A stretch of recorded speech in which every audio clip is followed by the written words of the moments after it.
Welcome back. According to emerging reports, the president is said to be weighing options that include Lieutenant General Christopher Musa, retired, Bishop Matthew Hassan Kukah, and two other notable figures for the vice presidential ticket as part of a broader effort to reshape the political balance within the ruling All Progressives Congress APC ahead of the next polls. But analysts believe the move reflects growing awareness within the presidency about the need to address regional, religious, and political sensitivities, especially after the controversy surrounding the Muslim ticket in the 2023 election.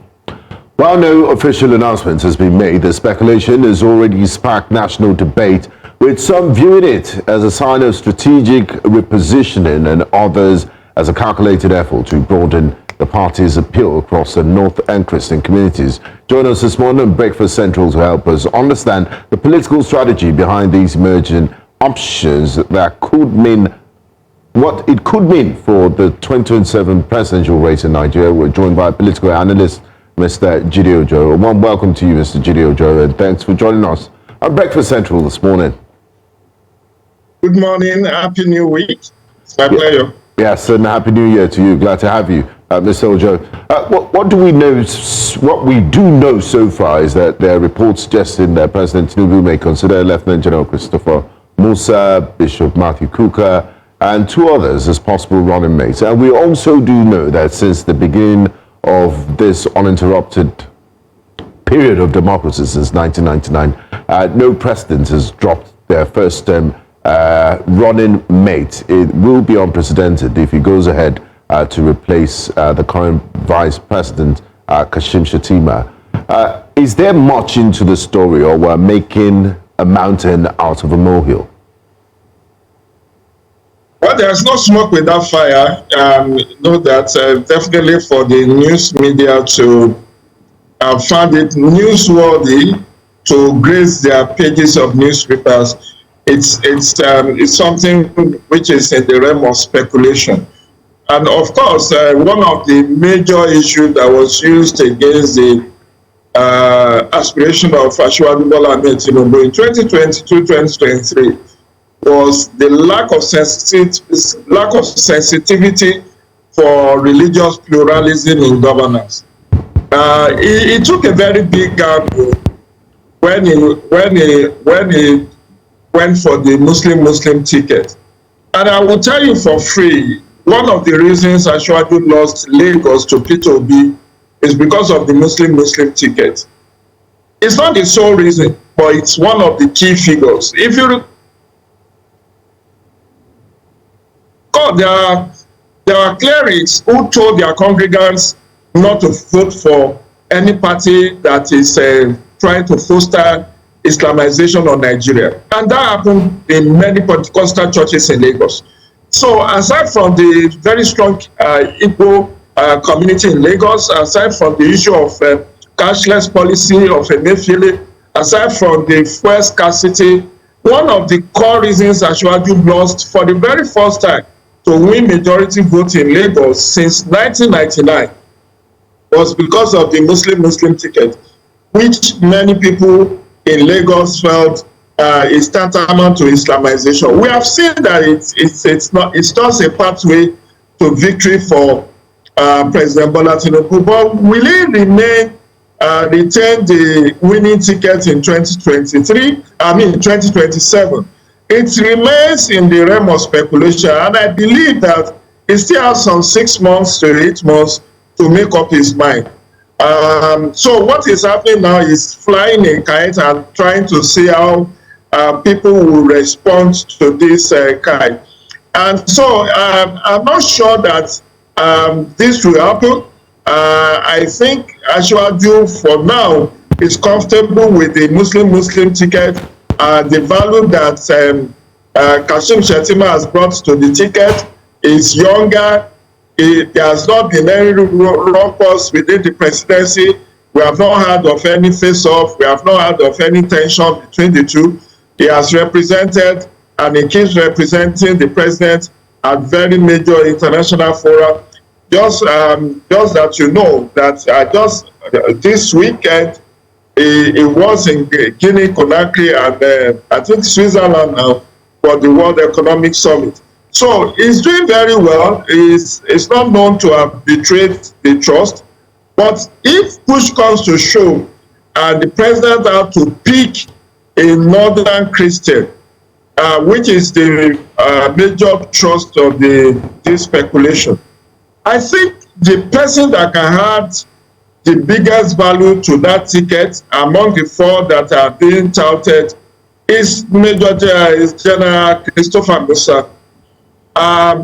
Because aside from being a staunch Christian, he also brings experience with security to the ticket. And you could see how widely acclaimed his nomination as Minister of Defense has been. And we have seen within a very short time a ton of events in terms of dealing with military, dealing with insecurity across the country. So Bishop Matthew Kukah, I don't see him. He's an intellectual, but I don't think the president will risk having a Christian cleric on that ticket, which can also push the narrative that there is a disingenuous attempt at something. Caleb Muftwang, yes, the argument is Caleb Muftwang is from a predominantly Christian state, which is Plateau. But beyond that, he just joined the APC this January 2nd, and I don't think he will add any serious value to that ticket. Yakubu Dogara is from a predominantly Muslim state, which is Bauchi. Only 2 local governments in Bauchi are predominantly Christian, which is Tafawa Balewa and Bogoro local government. I think he is from Bogoro local government. And so it's just, I don't think he has really pushed much in terms of support for APC. He's just been minding his own business.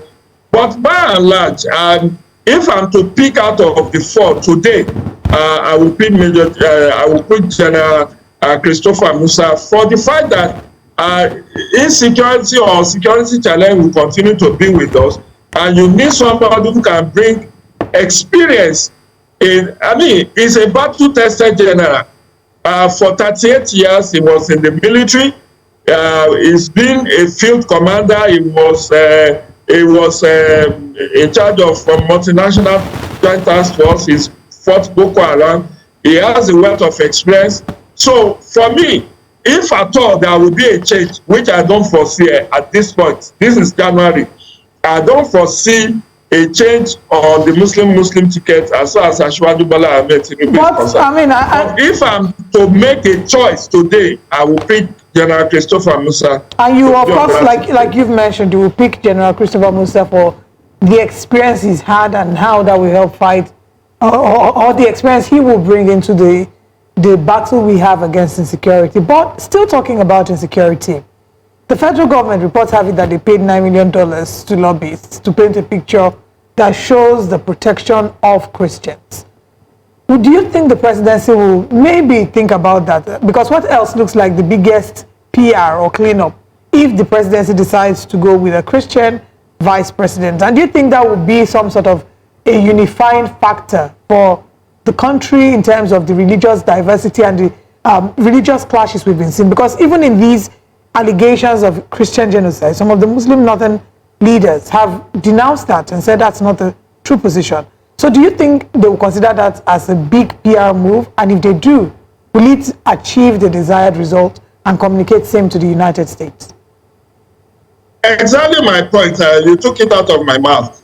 That's why bringing General Christopher Musa to the ticket, if I'm being hypothetical here, don't forget, I said as of today, this is like flying a kite. It may not happen because Kashim Shettima, the vice president, is doing a yeoman's job. He has brought finance. He has brought, there has not been any rumor of any tension within the presidency in the last 3 years.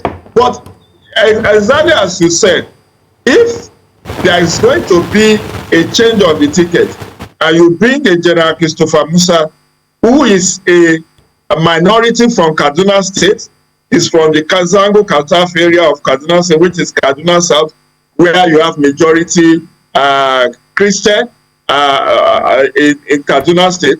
It will appeal to the North. And I refer you to what how the entire country was jubilant when his nomination as Minister of Defense came through. Even across, whether Muslim, Christian, everybody applauded that this is the right man for the job. So if you now say this is going to be your vice presidential candidate, it would sell like hotcake, because the entire North will be behind him, particularly the Christian North will see him as the face of the Christian in the North. Then the additional value it brings will be that he is also a military general. He spent the bulk of his life, it's just 58, and 38 out of that 58 years of earth has been spent in the military. Went to military school, then from there became a commissioned officer, and from there he rose to the peak of his career as a general, chief of defense staff. You can't have it better than that. So for me, it will do more PR for this government than paying 10 million or 9 million to a PR agency or to a lobbying group in US. Because as they say in law, ipso facto, the facts will speak for itself. That, okay, for those of you who are having fear of Christian genocide, this is a Christian from northern Nigeria who is also a military general. And these are the optics. This is the geopolitics geopolitics of governance. Because you also want to be seen that you are not a bigot. Yes, of course, in the last 3 years, President Tinubu has shown that he's not a religious bigot. Why he chose Muslim was just the best pathway to winning the presidency in 2023. Now he has consolidated. There is no threat to his government, and what he just needs, what he can do now, is if he's going to change that ticket for whatever reason, when the time comes, it will be to allay the fears of the Christian minorities in the North. That look, we also have heard your voice.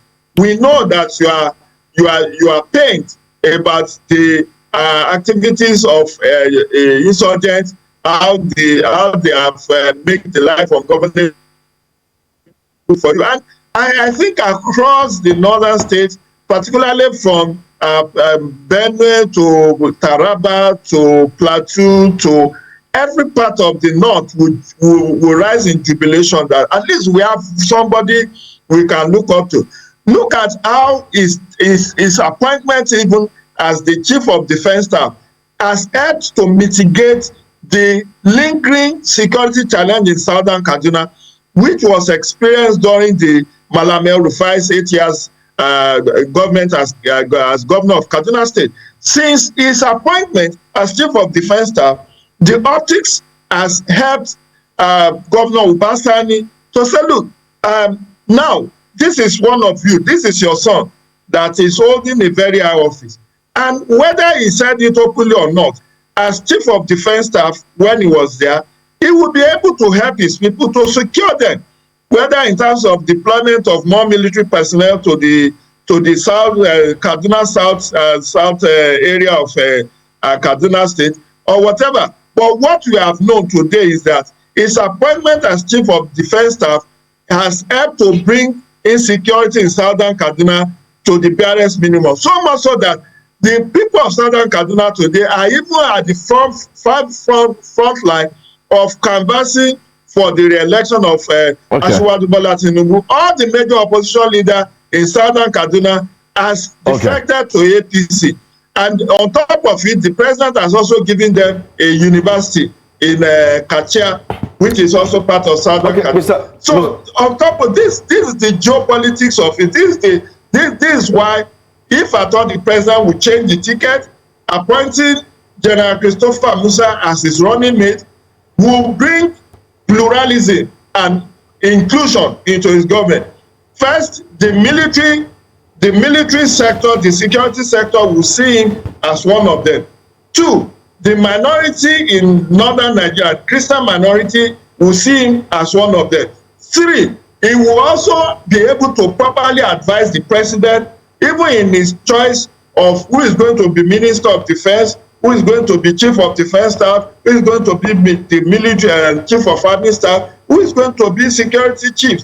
And then he will have an hands-on experience in advising the president on the kind of security architecture that can help in the winning of our LinkedIn security challenge. And you will not need to do any PR, because then wherever there is killing, whether of Christian, Muslim, it will be there. And you can see in barely 2 months, is it up to 2 months of his appointment as Minister of Defense, we have seen the change in the dynamics of the fight against insecurity. Just over the weekend, there was a report that the military was able to repel the Boko Haram attack in one of the communities in Borno State, to the extent that they were able to neutralize 40 of them.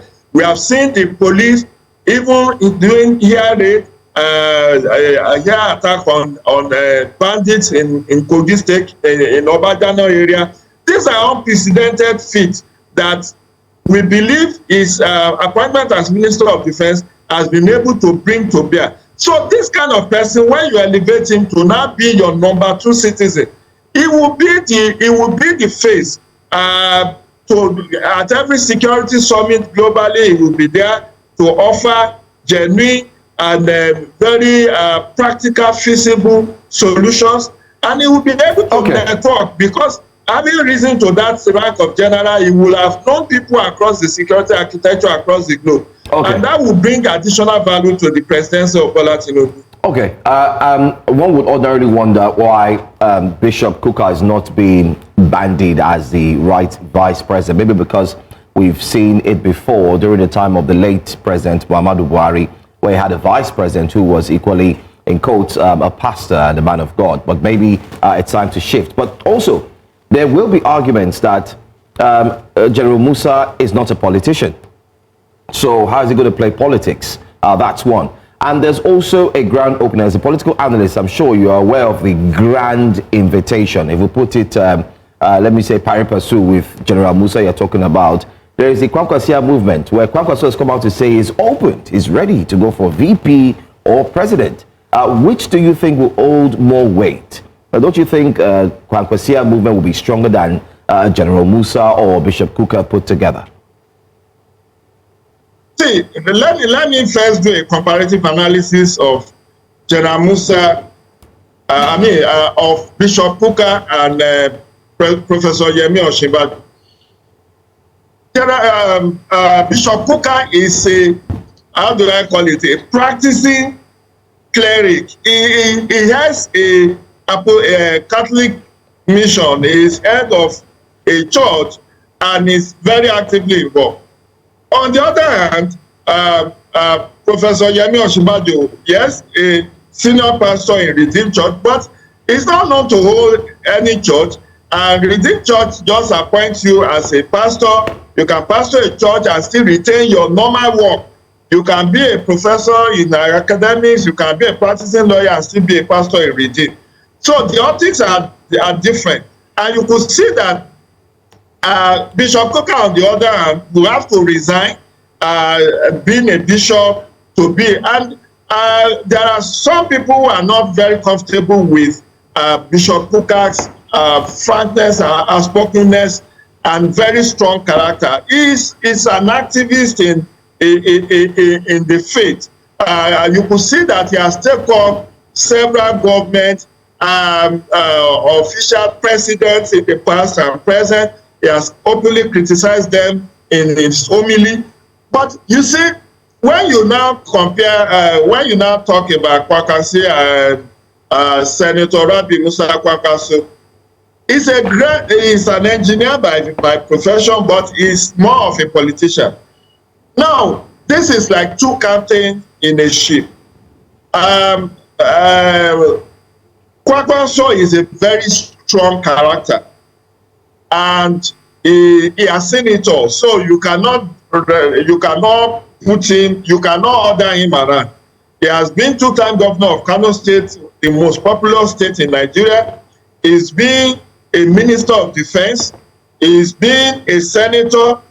He belongs to the very elite group of GSN, people I call GSN, governor, senator, minister. There are not many of them in Nigeria today, governor, senator, minister. So Kwakwanso is a strong character, and the president may not like to have somebody who will question his order. But someone like Musa is used to obeying orders. Even when he was in the military, he has brought himself under the leadership of all the former presidents. He has obeyed order and is known to be very calm, very calculated, and very cerebral. So President Tinubu doesn't need another politician, for God's sake. He's a grandmaster in this game. Tinubu is a grandmaster of politics. So he doesn't need additional professional politician to balance his ticket. He is more than enough, because this is a man that has produced a serving vice president for 8 years. I'm talking of Professor Yemi Osinbajo. He has produced several governors in the southwestern region. He has produced several senators. So he knows the game. He understands politics more than he understands accounting, which he studied. So aside from political experience, which you say Musa may not, and in any event, he is now learning the ropes of politics, and he will learn it for over 1 year before the next election. Having been appointed in October, now he's been there. He will know, he will learn very fast about how to play the needed politics to navigate in getting whatever he needs. And so he has the cover of the president, and I believe that out of the four, I mean, if I'm going to pick anybody today, for whatever reason, for the reasons I've advanced, it should be General Christopher Musa as the vice president. Okay. Well, thank you so much for sharing your thoughts on this latest development. By the way, for those who are just watching, this call is being made by a coalition of northern politicians and group. They've been talking about it over the weekend, and no wonder it's been rumored to come to the light. But I want to say thank you for joining us, Mr. Chidojo. We look forward to have you again. Thanks for your time. Enjoy your week. Have a great day. You too. Cheers.